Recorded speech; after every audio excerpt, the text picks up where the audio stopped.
thank you for joining us today. We are going to be talking today about resources to help you manage your finances.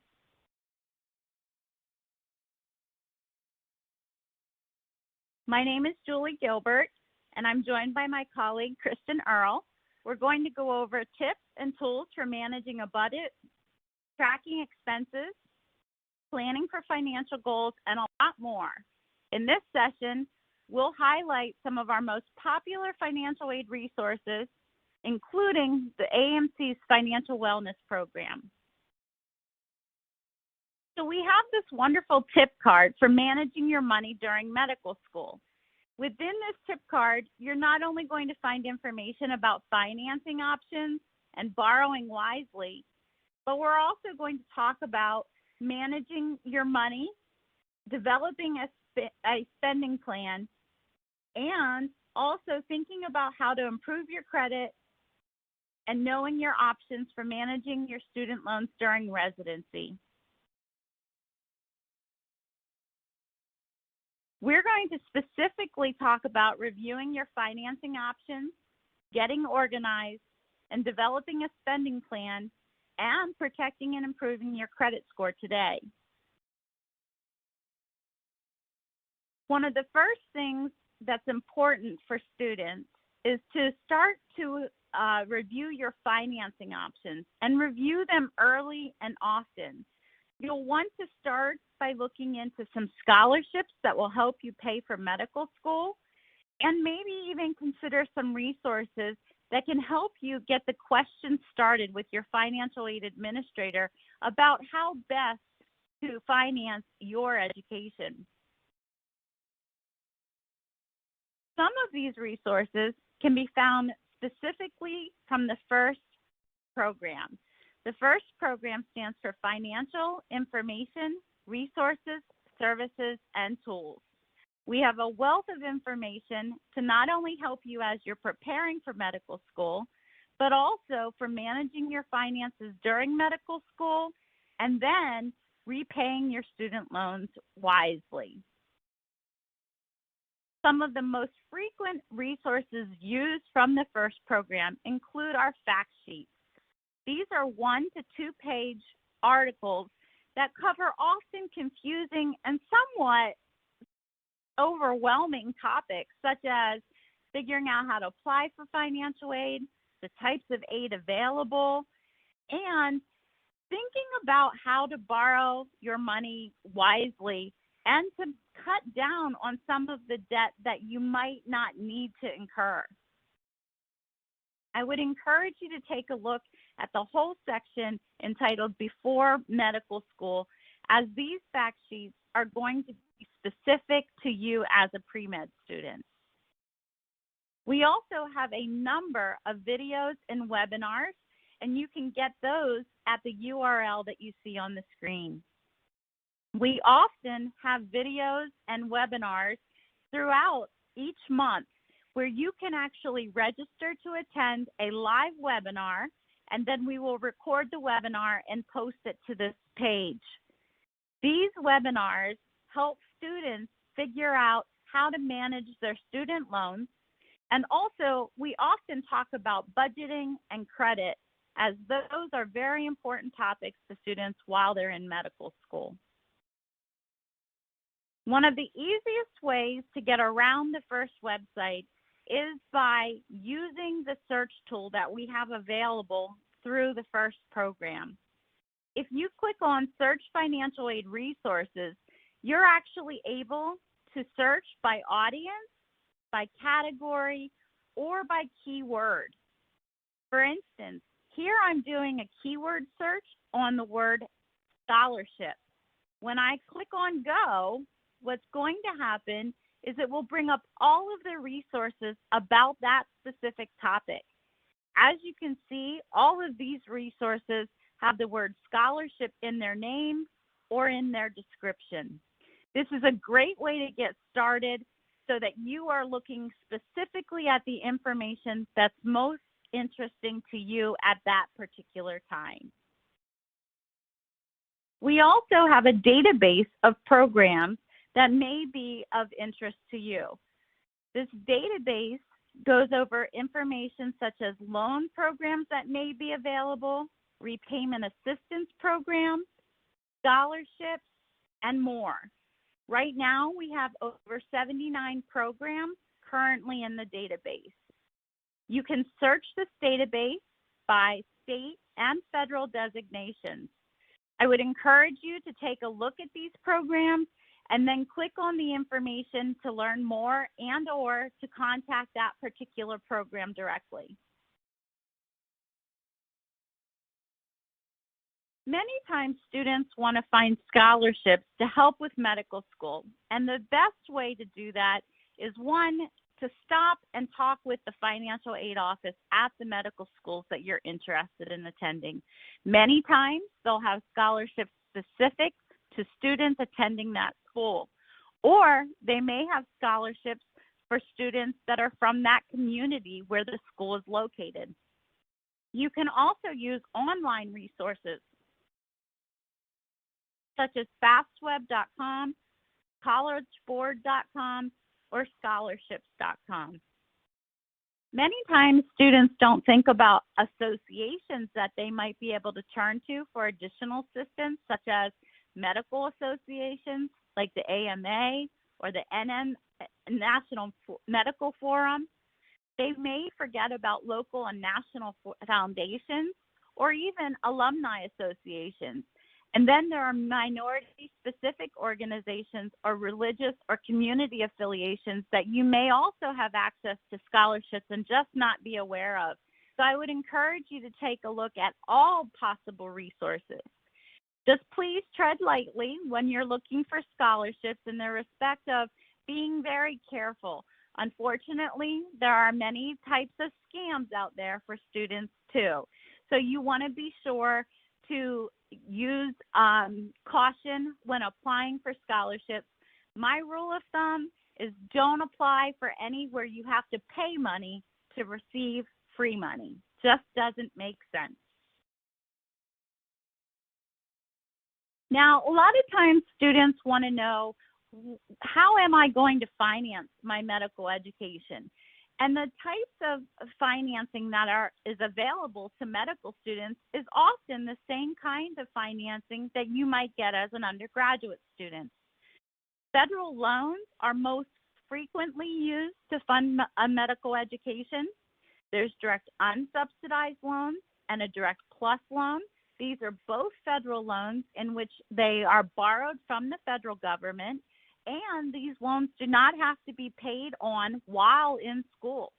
As a matter of fact, you can graduate and have 6 months before you're required to start paying on your student loans. And for some people, they may even choose to postpone paying on their student loans until after they're done with residency. Some schools offer loans directly through the school. These are called institutional loans. Many times, institutional loans have really good rates or fees or just different types of benefits attached to them. For instance, some institutional loans require that the student don't start paying on them until after they're done with residency, or they may offer an ultra-low interest rate. So I would encourage you to take a look at all of the types of loans offered to you and then make the best decision to borrow and borrow the loans that are going to be least costly to you. There are private loans also available, and they're offered through a bank or credit union. I generally will steer students into federal loans and institutional loans before looking at private loans. And the reason for that is because with federal loans, there are generally a lot of borrower benefits associated with the loans. For instance, borrowers have the option to defer or postpone payment during residency. They have the option of selecting sometimes a very manageable monthly payment through an income-driven repayment plan. Or if they choose, they can postpone payment altogether through a residency. That may not always be the case with private loans. Then there are some loans through the U.S. Department of Health and Human Services.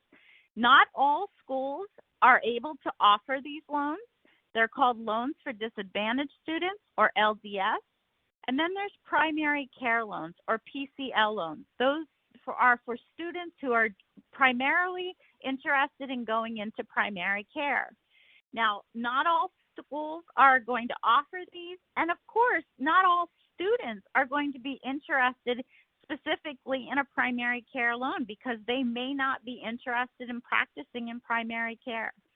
If you start to think about these things now, and if you start thinking about repayment now, it will certainly help you when you go into repayment because you'll be a little bit more prepared. The one thing that I constantly hear from students that I'm talking to who are just graduating now are, I wish I would have learned this before, or I wish I would have paid more attention to what I was borrowing. It's so easy to sign on the dotted line and take the loan and not worry about it till later. But let's face it, later will come and you are going to have to pay those loans back with interest. So why not borrow conservatively whenever you can? I do encourage you to learn as much as possible about financing and loan repayment, and that's where these fact sheets come in. Not only do we have them for pre-med students, we have them for current medical students and for residents.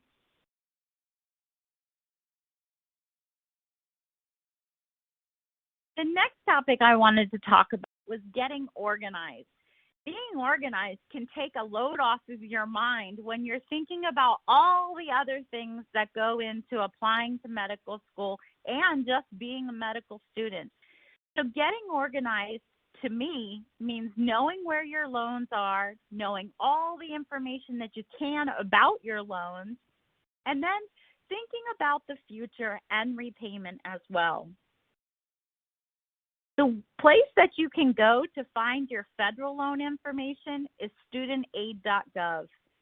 When you go out to the federal student aid website, you have the ability to log into your account. You'll use the same FAFSA ID that you do when you fill out your FAFSA form. You can manage your loans very easily from this website. You can view your account details simply by logging in. We have a tool called the MedLoans Organizer and Calculator that has been specifically designed for medical students and residents. This calculator is unique to this group of people because as a resident, your salary is lower, and then after your residency is over, your salary is going to increase pretty dramatically. That has an impact on what loan repayment will look like for you. That's a little bit different than somebody who might graduate from an undergraduate or even a graduate program, but has a steady income throughout repayment. So we created the MedLoans Organizer and Calculator so that you can view realistic repayment scenarios based upon how much debt you have, as well as how long your residency is going to be and what your potential income will be. We also have the AAMC Financial Wellness Program. This is a free financial literacy program. You can simply go out to the URL that you see on your screen, and you can create an account and then have access to lots of different financial topics. Information like learning how to buy a car, understanding your financial basics, even understanding identity theft and thinking about managing credit. These are all different kinds of modules that you can take advantage of and learn more about these topics whenever they're of interest to you. There's also a library of information through the Financial Wellness Program. Here we have information on budgeting and spending, but these are just some of the articles that are out there. There's also all of these other topics that you see here. And you can read these, you can listen to some of the videos, and you can use the tools that are available.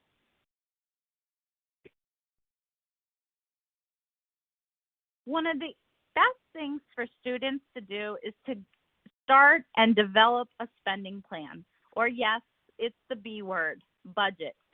Budgeting is not something everybody likes to do, but in all actuality, budgeting is going to be very helpful for you as a student, then as a resident, and then post-residency when you're further managing your student loan debt. So starting this process now and getting into a habit of managing your money through a spending plan and by tracking your expenses is going to be very helpful. So to develop a budget, you actually need to put it in writing. There have been many studies that have been done that prove that if you put it in writing, you are more likely to follow your budget. Now, a budget isn't something that you put in writing and then forget about. It's something that you need to review periodically, and you need to make adjustments. So keep that in mind. Think about your budget and think about where you might need to make changes to make your budget work for you. One of the things that students say to us is that they don't know how to get started. So if you're thinking about building a budget for when you start medical school, my advice to you is to start with the cost of attendance at that particular school. You'll want to look at tuition and fees and books and supplies, but those are expenses that you really don't have a whole lot of control over. Those are set, and you're going to have to pay for them. Where you are going to have a little bit of wiggle room are in room and board, in transportation, and miscellaneous and personal expenses. Those are things that you have a little bit of control over. For instance, if the school thinks that you should be able to rent an apartment for $1,000 a month, and you actually rent an apartment for $1,500 a month, that's going to dramatically impact your budget. And it's probably going to increase the amount of student loans that you're going to need unless you have other money saved to cover those expenses. So look at the cost of attendance that the school has designed and then work backwards to figure out how much money you're going to need to borrow and what kind of expenses are you going to have and how are you going to implement them into your budget. We do have budgeting fact sheets available on the FIRST program. You can access these directly from the financial aid fact sheet library. You can read about the different tips that we can offer to you about managing your finances during those lean years. And you can learn some other tips and tricks that students may have even shared with us to help you figure out how to best budget.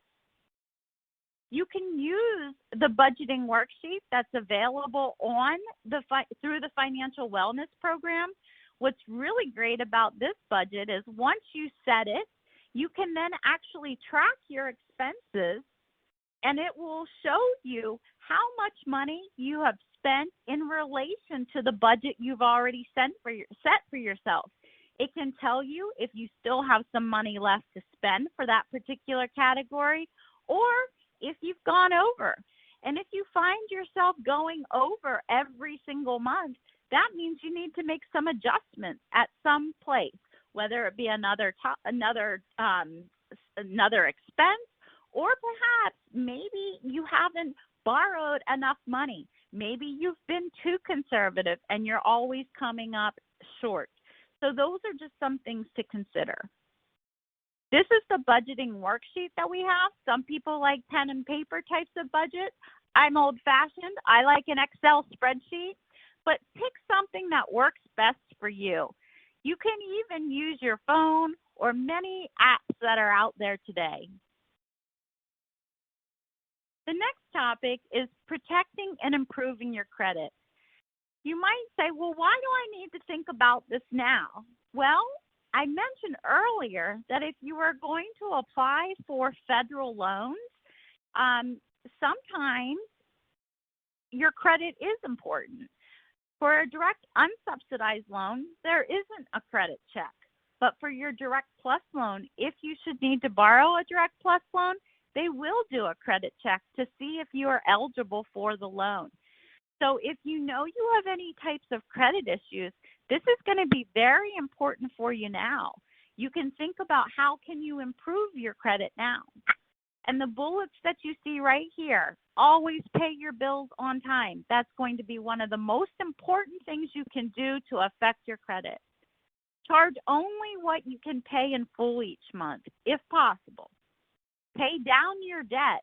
And I would say as a pre-med student, borrow sparingly. Use those credit cards sparingly. The less debt you have when you enter medical school, the easier it's going to be for you. Think about it this way. You're likely not going to be working while you're in medical school, so how are you going to pay that bill? How are you going to pay that credit card bill? The best thing to do is not have a bill at all, at least if you can control that. Review your credit report. You can do that at annualcreditreport.com. Actually now, because of COVID, there has been an increase in identity theft problems. So all 3 credit bureaus are offering free credit reports through April of 2022 to all consumers. This is very important and very helpful for you to make sure that you don't become a victim of identity theft. And if there is a problem, if you do run into an issue on your credit report, I would encourage you to go out to identitytheft.gov. They're going to have some information there. There's a dispute form online, and it provides some information and tips on what to do if you should become a victim of identity theft. Reviewing your credit report is something that not everybody does, but they should do, in my opinion. This is something that I do at least once a year, and now that it's available even more frequently, you can go online and look at a weekly report. I often think about residents that I've talked to and that have shared stories where they've gone to apply for a home mortgage, and they were denied, and they couldn't figure out why. And it turns out when they looked at their credit report, they had become a victim of identity theft. Someone used their name to obtain a loan and then not pay that loan back, and that hurt their credit. So just be careful, and one of the best and easiest ways to be careful is to monitor your own credit report. You can read more about your credit score through, again, another fact sheet that we have out on the FIRST website. We also have a number of webinars about credit and budgeting that can also be helpful. Know that your credit score is derived from these categories. Your payment history, that's why I say pay your bills on time every time. It's 35% of your credit score. Be mindful of how much you owe. That's 30% of your credit score. How long have you had the history of that credit line? That length of history has an impact. How many times are you going and applying for new credit?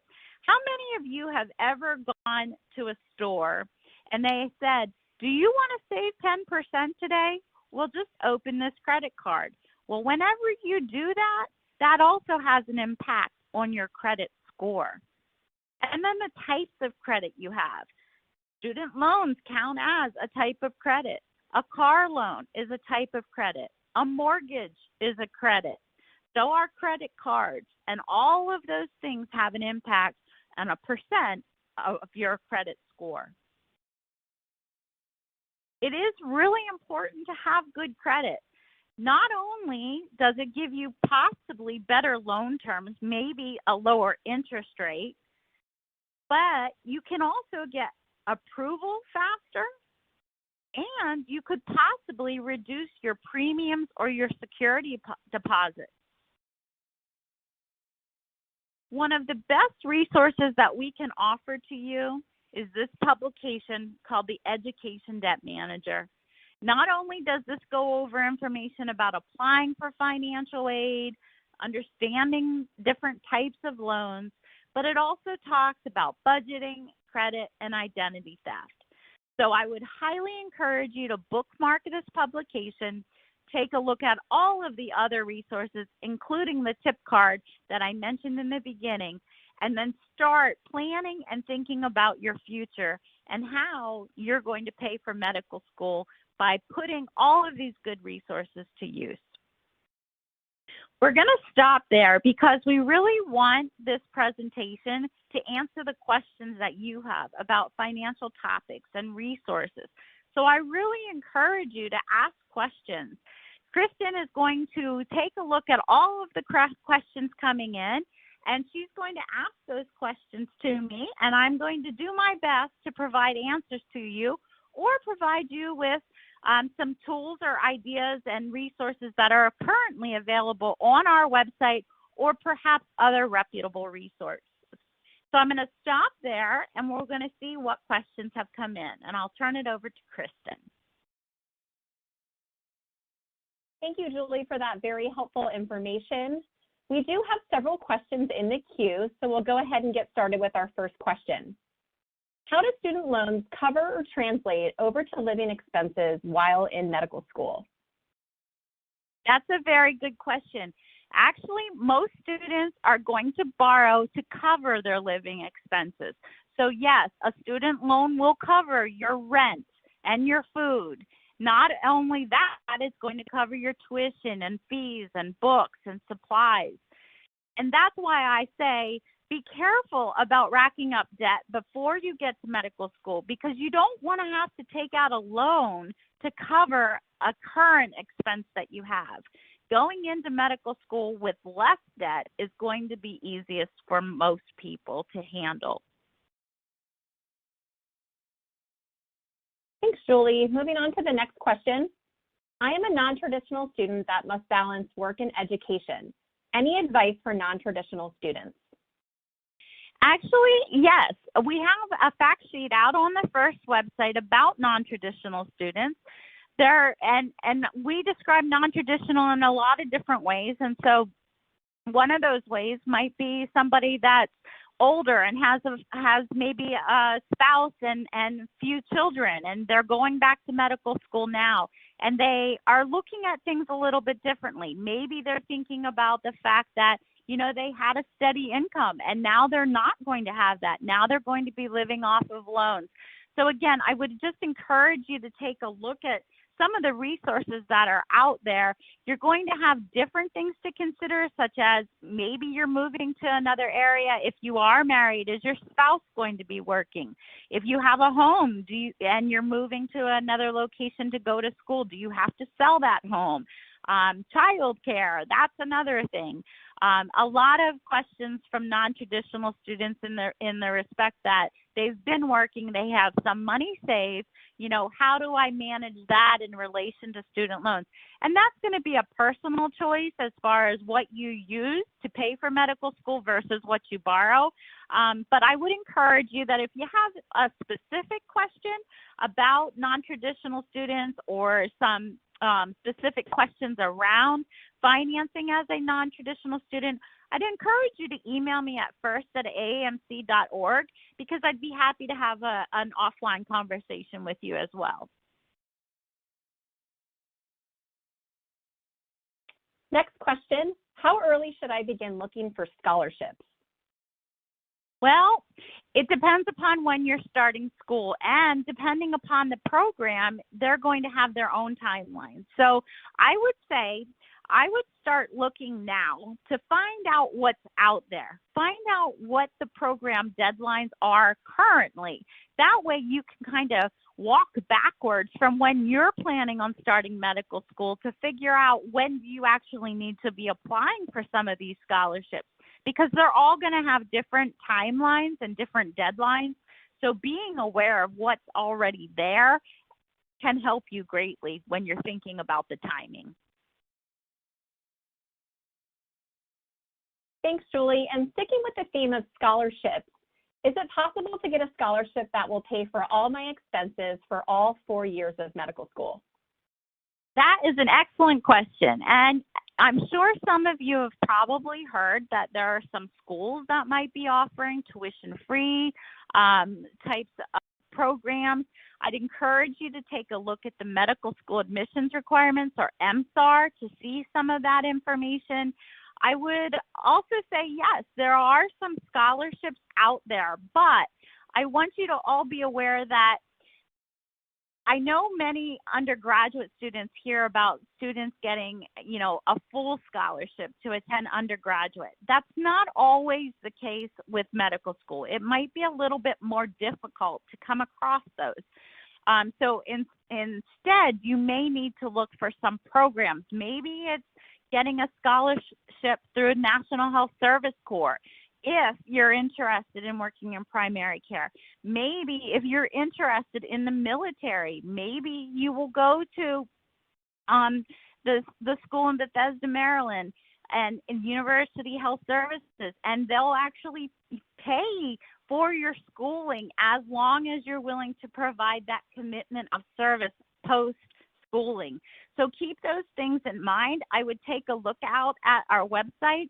When you put in scholarship and you do that scholarship search through our search tool, those kinds of resources are going to come up. There's information in there about the VA, about the military, about working for National Health Service Corps, and getting those kinds of scholarships and loan repayment assistance availabilities. We also have a couple questions that have come in related to credit. The first one, will taking out student loans hurt my credit score? Taking out student loans is not going to hurt your credit score. Now, will it have an impact on your score? Yes, it will, because anytime that you take out a new line of credit of any kind, that has an impact on your score. But you have to remember that in most cases, lenders are taking a look at you borrowing as an investment in yourself. So they are looked at as good debt because of the fact that the idea is you take out the student loan so that you can pay for your education, so that you can improve your living post schooling, right? So they are not going to be looking at it as a negative thing to take out a student loan, because they know that you're going to then hopefully be employed and be able to repay those loans as well. And as a follow-up to that, does my credit score have an impact on me getting approved for a loan for medical school? For a direct unsubsidized loan, there is no credit check at all right? So anybody that applies for a direct unsubsidized loan, as long as they're eligible for federal aid, will be able to get a direct unsubsidized loan. A direct plus loan is often used when a direct unsubsidized loan does not cover all of the costs. With a direct plus loan, there is a credit check. It doesn't mean that you have to have a particular credit score. It just means that you can't have adverse credit. Now, when you're talking about institutional loans, generally there's not a credit check, at least not that I'm aware of, unless the school would specifically require that in order to obtain that loan. But I can say for private loans are going to be based upon credit. And that's why with private loans, many times a cosigner is needed. Sometimes a student may qualify for a private loan, but they'll pay a higher interest rate because they may not have as high a score as the lender would like them to have. Thanks, Julie. Moving on to our next question. Is there any connection between one's expected family contribution, or EFC, on the FAFSA and one's financial aid package in medical school? The schools may look at your information as far as whether or not you have need, and the school is going to have to tell you how they are awarding aid. So they may offer an institutional loan to those students that have high need. But again, keep in mind, some schools will not only use the FAFSA information, but they'll have their own secondary financial aid application as well. And sometimes those questions are where come into play for those purposes of awarding that institutional aid. A couple of general loan questions, Julie. First question, why would I take out a federal loan if the interest rate is higher on that loan than it is on a loan that I can get from my bank? That's an excellent question, and that is why people question whether or not they should do federal or private. I've been in financial aid over 25 years, and I will have always recommended going with the federal programs because of the borrower benefits.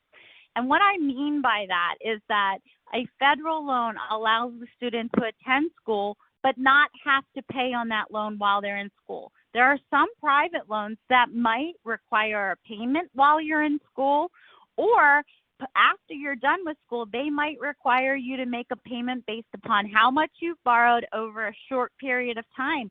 And sometimes those payments aren't manageable.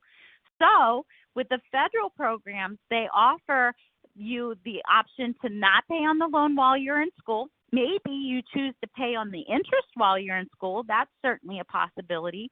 But those federal loans also allow you to not pay on that loan while you're in residency, whereas many times private loans are going to require a payment during residency. And depending upon what kind of other debts you have, may or may not be an affordable payment. The federal loans offer what are called income-driven repayment plans, where they actually base your monthly payment on your income, not your debt. Whereas private loans are going to look at the total amount that you borrowed over the length of the time that you're paying it off. And that can lead to a higher monthly payment depending upon how much you actually need to borrow. There are a lot of questions that drive whether or not you would want a private or a federal loan.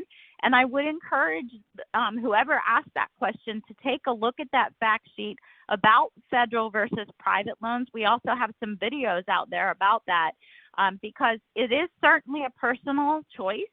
But interest rate isn't always the most important thing, in my opinion, when you're thinking about repaying these loans. There are also some loan repayment assistance programs specifically for federal loans, whereas those programs may not be eligible for a private loan, such as public service loan forgiveness. If you're going to work for a nonprofit employer, you could potentially receive loan forgiveness after 10 years of paying, and the only way to get that is by having direct loans, which are federal loans. If you had a private loan, PSLF does not work with private loans.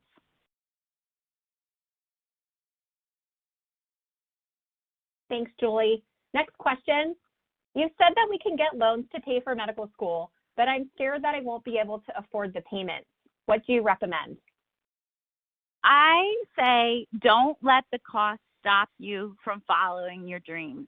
You are going to be able to borrow student loans to attend medical school, and you will be able to repay those loans. Many times, students are paying through income-driven repayment plans.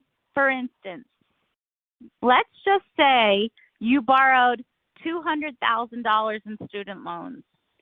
And let's just say you're starting a residency program this year and your salary is $59,000 a year. That means you're living off of about $3,500 a month, okay? That's after taxes.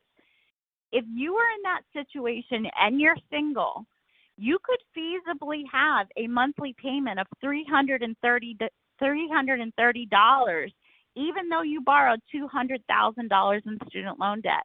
That's through one of those income-driven repayment plans. That payment could be increased a little bit throughout residency, and then post-residency, when your salary goes up. Let's say it went up to $190,000. That means you're now living off of about $11,000 a month. That's the amount after taxes.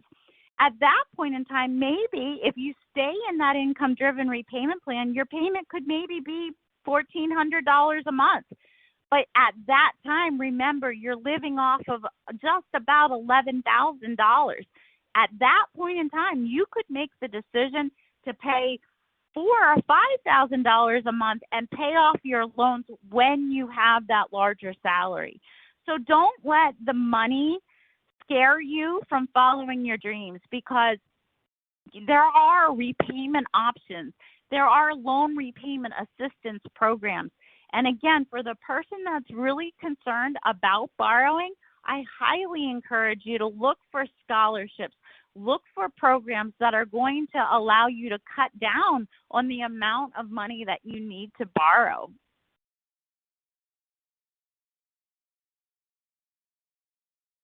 Next question.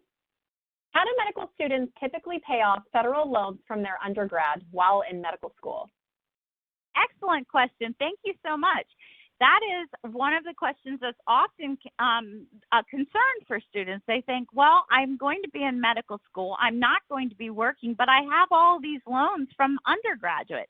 Well, when you're in school and you're enrolled at least half-time, which if you're going to school full-time, you're definitely enrolled half-time. That means you don't have to make a payment on your undergraduate loans. They're in what's called an in-school deferment. You're not required to make a payment on those. Then when you graduate from medical school, you will either go into immediate repayment if you've used up that 6-month grace period after you graduate from undergraduate school, or you will have a full grace period for that loan as well, meaning you have 6 months after you graduate before you have to start making payments on your loans. So it does become manageable. And again, that's another advantage of federal programs. If you've borrowed federal loans, there are deferment and forbearance options. Again, if you borrowed a private loan for undergraduate study, then you actually need to contact the lender and see what your options are, because sometimes there are not postponement options for private loans. Sometimes that means you would have to make a payment on that loan even while you're a medical student. So you do need to know what your requirements are up front from the lender. Next, we have a question on max borrowing levels. Are federal loans taken out during a graduate, master's, or PhD program, is that counted toward our max loan withdrawal for medical schools, or does our borrowing from federal loans start over when entering medical school? There are aggregate limits, and so yes, it is. You do reach aggregate limits for federal student loan borrowing, but with the Direct Plus loan, there is no limit. So you can always borrow up to the cost of attendance. If you've exhausted all of your borrowing through the unsubsidized loan, then you can go to the Direct Plus loan. Can you apply for a federal loan regardless of which school in the U.S. you matriculate in? As long as the school is eligible to receive federal aid, then yes, you can borrow the federal student loans. Thanks, Julie. Next, we have a question on federal loan types. Is the Direct Unsubsidized and Direct Plus loans considered a Graduate Plus loan, or is there a different loan type for medical school loans? There's what's called a Direct Plus loan, and there's a Direct Plus loan for graduate students, and there's a Direct Plus loan that parents take out for undergraduate students. We call it the Direct Plus loan because it's the same kind of loan. It's a matter of who's borrowing the loan. Then the Direct Unsubsidized loan is the other type of loan that medical students can get. As an undergraduate student, you could be eligible for a direct subsidized loan and a direct unsubsidized loan, depending upon your need and your eligibility for those loans. So the Grad Plus is actually a Direct Plus loan. It's just that when people say Grad Plus, it means it's a graduate student that's borrowing that Plus loan. Next, we have another question around credit. When you check your credit report, does it lower your credit every time? No, actually, it does not. When you go out to annualcreditreport.com and you look at your own credit information, it does not affect your credit score. And that's why the credit bureaus are offering that to consumers now, to look at your report online weekly.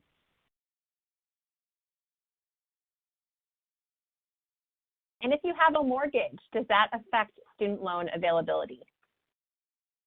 It would not affect availability in the respect of being eligible for a direct unsubsidized loan. If you have a mortgage and you defaulted on the mortgage, then you could have a problem getting a Direct Plus loan because, again, that goes back to a credit check. But just having a mortgage overall, that does not have an impact on student loan eligibility.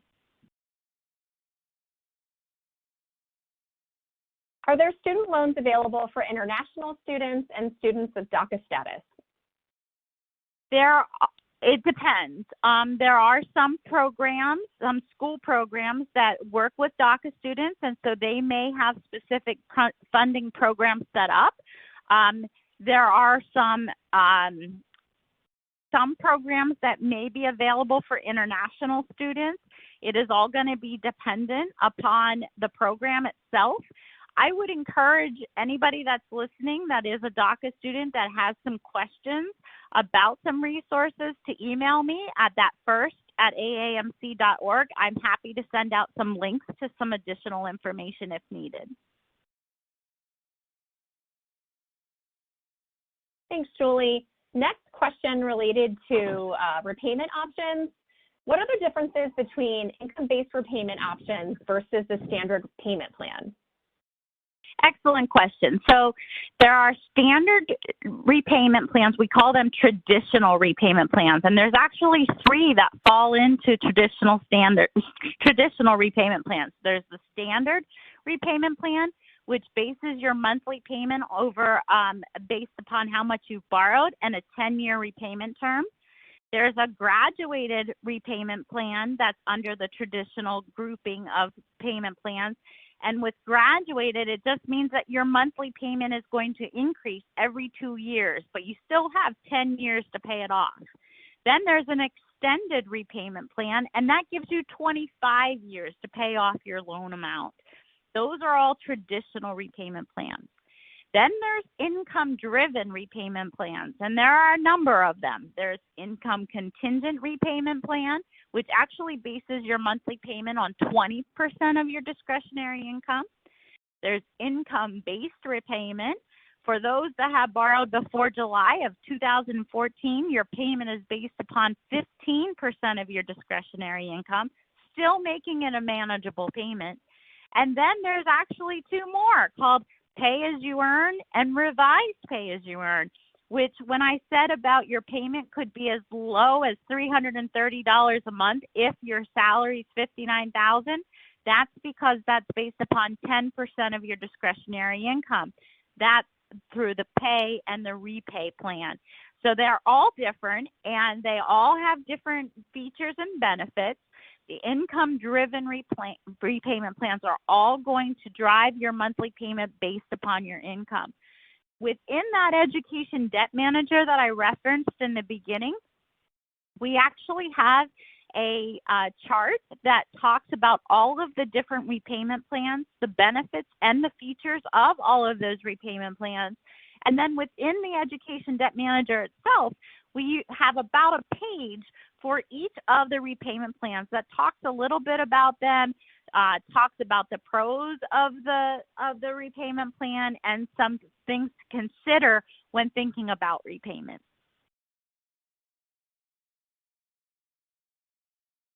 Next question. Can student loans be taken out at any time during medical school? Yes, they can. Some students don't borrow all 4 years. Some people have some money saved, and so they will choose to use that savings and then only borrow when they need to. But there are others that need to borrow all 4 years, and that's totally fine. Thanks, Julie. Another question related to credit. I have only ever used a debit card, and I would prefer to only use a debit card. Is it better for my credit score to not open a credit card, or is it better to open a credit card account and not use it? Well, the thing of it is that you have to be, in order to build credit, you have to have a line of credit somehow established. Now that can be through a credit card, but it can also be based upon if you're paying your electric bill and your electric company reports to the credit bureau that you're paying on time. That also shows that you have good payment history, right? So there are a number of things that go into that. You could also take out a secured loan, meaning you could have, if you work with your bank or credit union, they may offer a program in which if you have money saved, you could borrow from yourself, pay yourself back. They report that you're paying on time, and that can also build your credit score. So there are a number of products and resources and options for people to think about building their credit. Again, I would take a listen to the credit webinar that we have posted out on the first website. A lot of good information in there.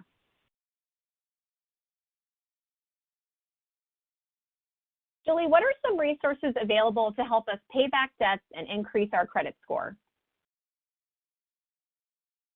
Can you say that again, Kristen? Sure. What are some resources available to help us pay back debts and increase our credit score? I think there might be some, I'm not sure if I'm getting at this in the right way. When I hear pay back debt, I'm thinking student loan debt.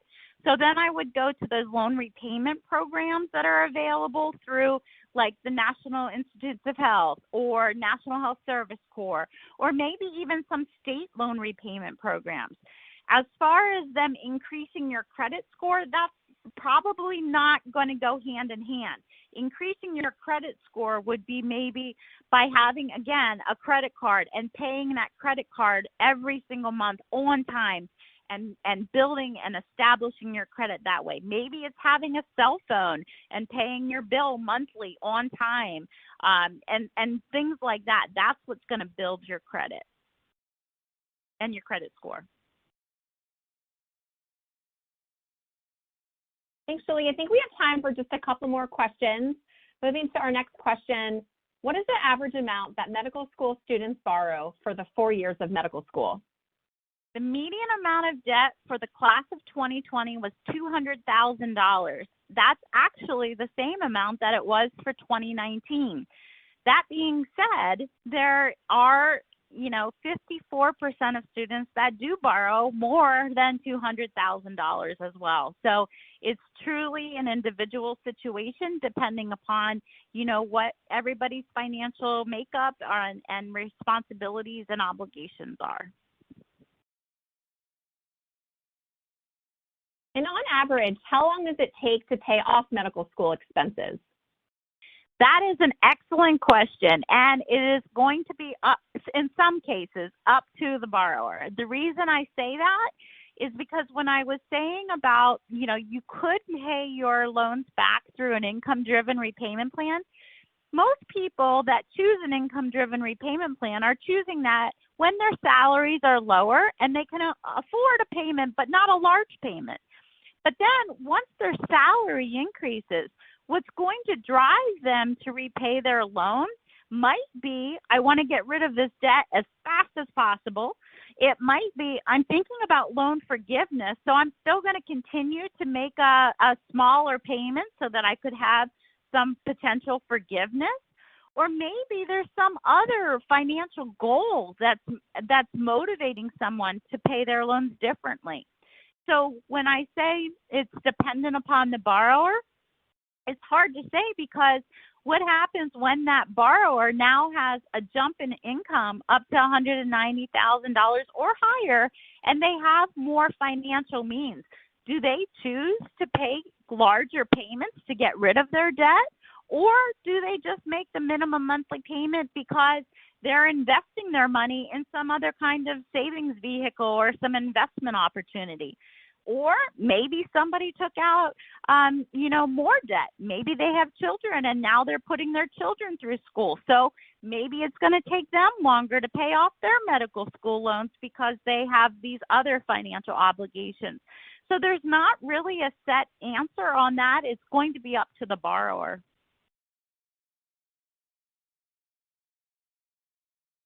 Thanks, Julie. Next question. Can you elaborate on paying for medical school through service? Well, there's a number of programs that could be an option for you. I would encourage you to take a look at the National Health Service Corps, and that is, you can hrsa.gov. There's scholarships and loan repayment assistance programs. If the military is an option for you, you could certainly consider that. You can go out and take a look. I would do the scholarship search on the FIRST website because that's going to pull up all of our resources that can lead you to other links to learn about these programs. And if for some reason you can't find them, feel free to email me at first@aamc.org and I'll send you some links to those specific resources. I think we have time for one more question. So final question, Julie. What are some common mistakes of student loans that medical students may make? I think one of the biggest mistakes is not borrowing wisely. For instance, if you get your award notification and the school says you can borrow X dollars and you just borrow X dollars instead of taking a look at what do I really need to borrow to cover my tuition and fees, my rent, my food? How can I cut down on some of my expenses? Does that mean taking a roommate? Even though you might not want one, if you take a roommate, that's going to cut your living expenses in half, at least for your rent. That's a big, big part of your expenses. The other thing that I think students sometimes miss is the fact that capitalization is a part of borrowing federal student loans. What that means is that when you borrow these unsubsidized loans, the direct unsubsidized loan and the direct plus loan, those are loans that are unsubsidized. The government is not paying the interest on them. The borrower is responsible for that interest.